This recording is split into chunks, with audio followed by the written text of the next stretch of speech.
As today is the date of the 700th daily video blog, I was thinking about doing something else just in addition to the video blog we did earlier, Joe and I. And I was thinking about all the different people who are working on feature films and people who would like to work on a feature film. And I've worked on a few with people. I've got one under progress on my own, and I thought I'd share a few things, secrets, tips, things I learned along the way.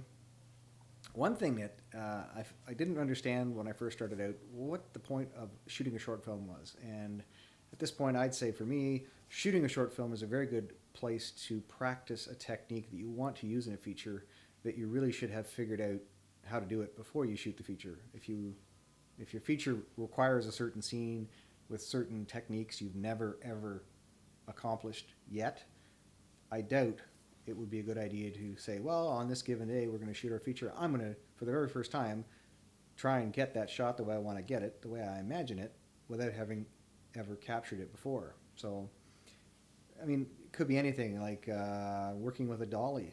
You know, if you've never worked with a dolly before, you might find it's more complicated than you anticipate. So if you're in a tight time frame for your feature shoot, you've got access to location, but for limited time, access to an actor or somebody who's going to do something special in that scene, and you only have them that one part of that day, and you decide, well, yeah, here's where I'm going to do my dolly shot, and then you burn up a lot of time because you've never done a dolly shot before, and you have to learn how to do it in your limited time frame. You're probably going to put yourself under a great deal of pressure. So, long story made short, if you're going to shoot a feature, you should be confident, because you've done it already, on every technique you're going to shoot in that feature, or you should have somebody with you and just hand it over to them to capture that without the learning curve that could totally crash your shoot. That's, I mean, in a nutshell, the thing that I would probably say is don't put it in your feature, don't try and shoot it unless you've practiced it prior to the feature shoot.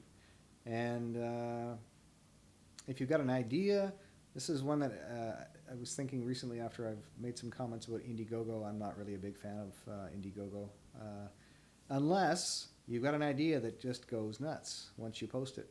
I mean, I view it, if you want to get some help, maybe while you're getting that help, if you're going to post an Indiegogo campaign, you should accept the lack of response as an indication that maybe the project you're about to commit a lot of time to, perhaps a lot of money to, perhaps if it's the kind of thing you want wide public interest in, then if your Indiegogo campaign does not generate a lot of wide public interest from people you have never met and don't have any association with your crew or cast, that's your opportunity to go, well, maybe this isn't the coolest thing since sliced bread that I think it is if I can't get a bunch of people I don't even know to jump on board.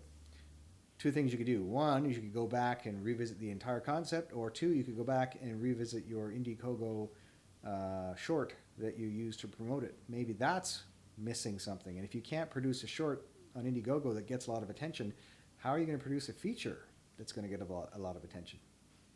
That's about it. Looking forward to your comments. What do you think? Am I on the money, or am I totally batshit crazy? Have a good evening.